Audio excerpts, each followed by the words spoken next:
Selamat malam, saudara-saudari dalam Yesus Kristus. Selamat bertemu kembali dalam renungan malam. Ye shall receive power, atau engkau akan menerima kuasa, oleh Ellen G. White, tanggal 3 Oktober 2025. Mari kita berdoa.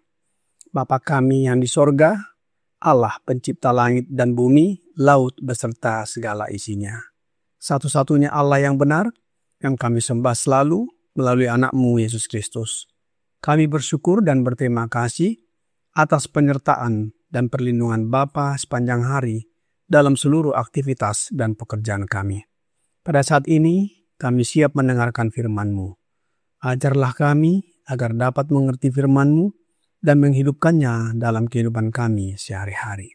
Besertalah dengan kami sepanjang malam ini, ya Bapa. Kami persembahkan doa ini di dalam nama Yesus, yang adalah Tuhan dan Juru Selamat kami. Amin. Renungan malam ini akan dibacakan oleh Ibu Susanti Pasaribu. Kepada Ibu Susanti, kami persilahkan. Shalom, selamat malam. Renungan kita pada malam hari ini berjudul Reformasi Menyeluruh. Ayat intinya terdapat pada Filipi 2 ayat 2. Karena itu, sempurnakanlah sukacitaku dengan ini, hendaklah kamu sehati sepikir, dalam satu kasih, satu jiwa, satu tujuan. Waktunya telah tiba untuk terjadinya reformasi menyeluruh.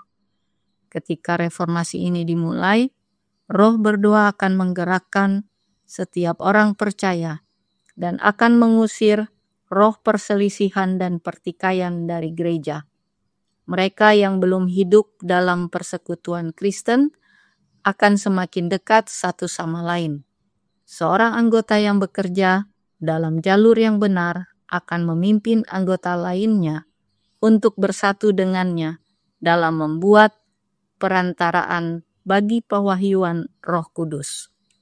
Tidak akan ada kebingungan, karena semua akan selaras dengan pikiran Roh. Penghalang yang memisahkan orang percaya dari orang percaya lainnya akan dirobohkan, dan hamba-hamba Allah akan menyampaikan hal yang sama. Tuhan akan bekerja sama dengan hamba-hambanya. Semua orang akan berdoa dengan penuh pengertian. Doa yang diajarkan Kristus kepada hamba-hambanya. Datanglah kerajaanmu, jadilah kehendakmu di bumi seperti di surga. Matius 6 ayat 10. Ketika saya mendengar tentang bencana-bencana mengerikan yang terjadi dari minggu ke minggu, saya bertanya pada diri sendiri, apa arti semua ini? Bencana-bencana yang paling mengerikan terjadi secara berurutan dengan cepat. Betapa seringnya kita mendengar tentang gempa bumi dan tornado, tentang kehancuran akibat kebakaran dan banjir, dengan kerugian besar jiwa dan harta benda. Nampaknya bencana-bencana ini adalah ledakan kekuatan yang nampaknya tak terduga dan tak terkendali, tetapi di dalamnya tujuan Allah dapat dipahami. Bencana-bencana ini adalah salah satu cara yang Ia gunakan untuk menyadarkan pria dan wanita akan bahaya yang mereka hadapi. Kedatangan Kristus lebih dekat daripada ketika kita pertama kali percaya. Pertentangan besar hampir berakhir. Penghakiman Allah ada di bumi. Mereka berbicara dalam peringatan yang hikmat.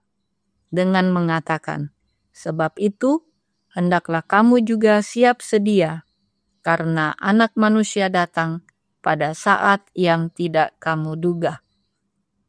Matius 24 ayat 44. Dikutip dari buku Testimonies for the Church 8 halaman 251-252. Tuhan Yesus memberkati kita semua. Amin.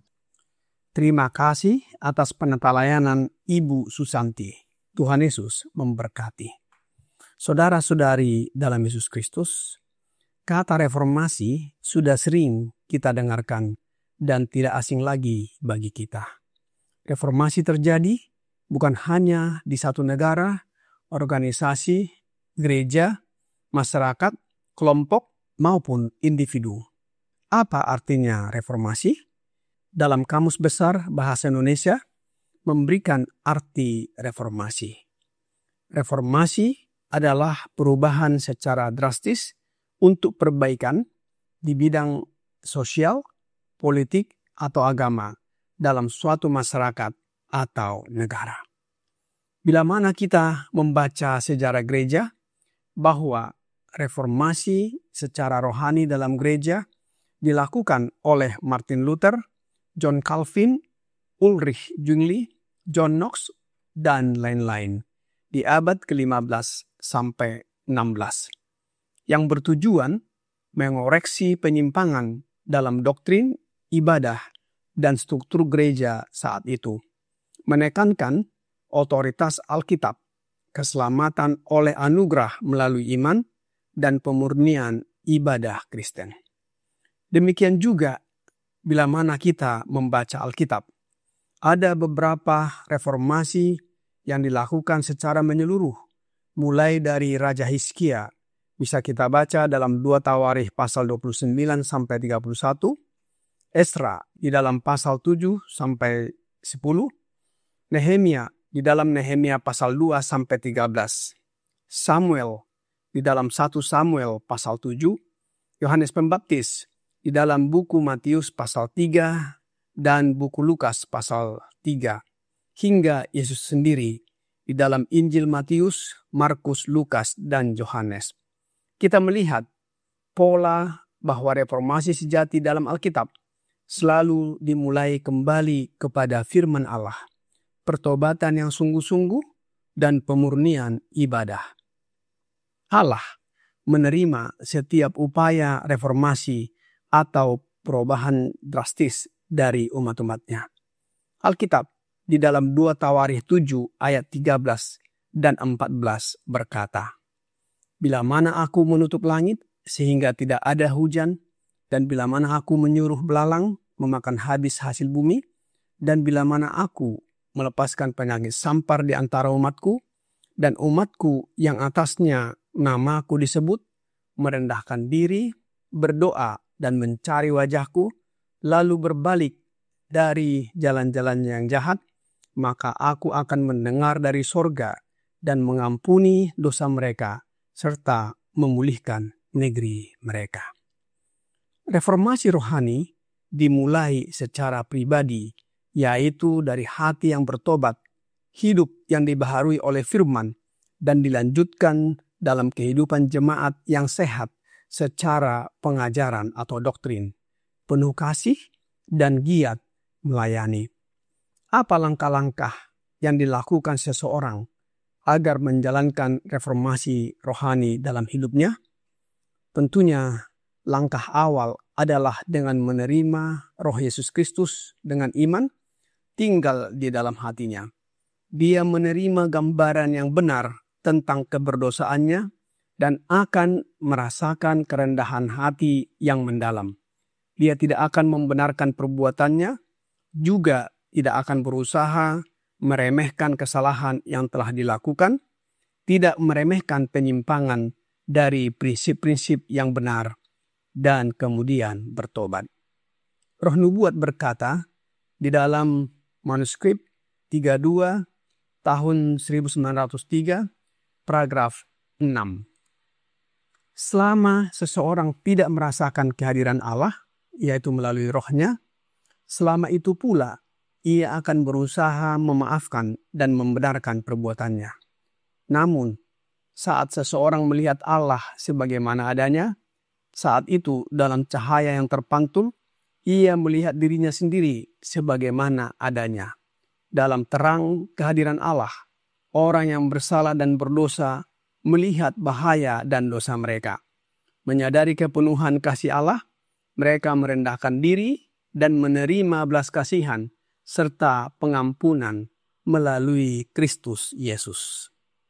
Kehadiran Allah melalui Roh-Nya yang diwujudkan melalui kehadiran Yesus Kristus di dalam hati akan menyadarkan orang itu akan keberdosaannya dan menerima pengampunan. Kita membutuhkan reformasi menyeluruh, pembersihan menyeluruh.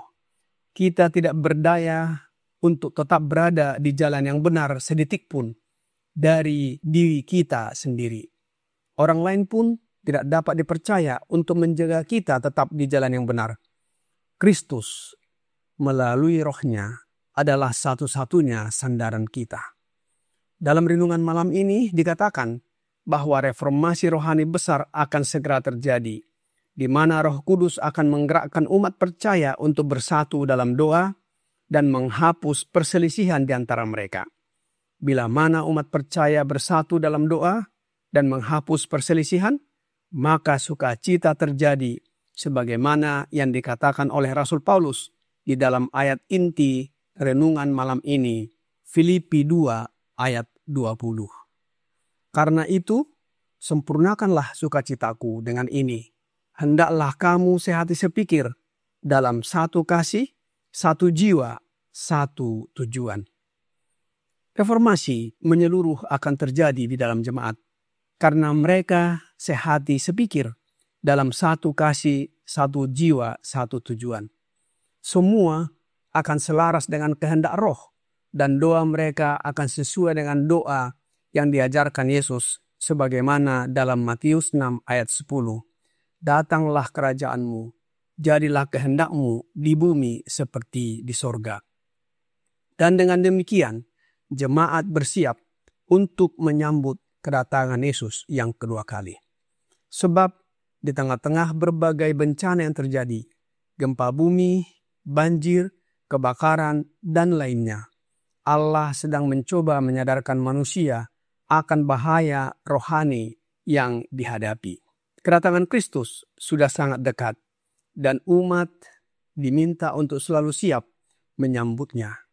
Roh Nubuat di dalam Testimonies for the Church, volume 8, halaman 252, paragraf 4, berkata, Tuhan akan segera datang dan kita harus siap bertemu dengannya dalam damai. Marilah kita berdekat untuk melakukan segala daya upaya kita untuk memberikan terang kepada orang-orang di sekitar kita. Kita tidak boleh bersedih, melainkan bersuka cita, dan kita harus selalu menempatkan Tuhan Yesus di hadapan kita. Dia akan segera datang, dan kita harus siap dan menantikan kedatangannya. Oh, betapa mulianya nanti melihatnya, dan disambut sebagai umat tebusannya. Lama kita telah menunggu, tetapi harapan kita tidak akan pudar. Jika kita dapat melihat Sang Raja dalam keindahannya, kita akan diberkati selamanya. Oleh sebab itu, saudara-saudari dalam Yesus Kristus, panggilan bagi kita dalam suratnya, Letter Volume 7, paragraf 8. Orang-orang yang memiliki pemahaman yang jernih dibutuhkan sekarang. Allah memanggil mereka yang bersedia dikendalikan oleh Roh Kudus untuk memimpin dalam pekerjaan reformasi yang menyeluruh. Saya melihat krisis di hadapan kita, dan Tuhan memanggil para pekerjanya untuk berbaris. Setiap jiwa sekarang hendaknya berdiri dalam posisi pengabdian yang lebih dalam dan lebih sejati kepada Allah daripada selama tahun-tahun yang telah berlalu. Saudara-saudari dalam Yesus Kristus, harus ada reformasi menyeluruh dalam hidup kita. Pertobatan yang tulus di hadapan Allah akan diterima. Seorang hamba atau pelayan harus berdiri sempurna di dalam Kristus. tanpa kekurangan apapun, hanya dalam kasih karunia-Nya atau Roh-Nya. Kiranya renungan malam ini menjadi pembaharuan bagi kita. Tuhan Yesus memberkati. Mari kita berdoa. Mari kita berdoa. Bapa kami yang di sorga, terima kasih atas firman yang sudah kami dengarkan malam ini. Tolonglah kami sebagai individu, kelompok, dan jemaat agar dapat melakukan reformasi dalam kehidupan kami. Kami menyadari hanya dengan hadirnya Roh Allah Bapa yang kami terima melalui kehadiran Roh Yesus Kristus yang menyanggupkan kami dapat melakukan reformasi menyeluruh dalam kehidupan kerohanian kami. Oleh sebab itu ya Bapa, mohon karuniakan Roh Yesus Kristus dalam hidup kami, agar hidup kami selaras dengan hidupnya Yesus Kristus. Karakter kami diubahkan menjadi serupa dengan karakternya. Banyak dosa dan pelanggaran yang kami lakukan ya Bapa. Ampunilah kami. Kami persembahkan doa ini hanya melalui anak-Mu, Yesus Kristus yang adalah Tuhan dan Juru Selamat kami. Amin.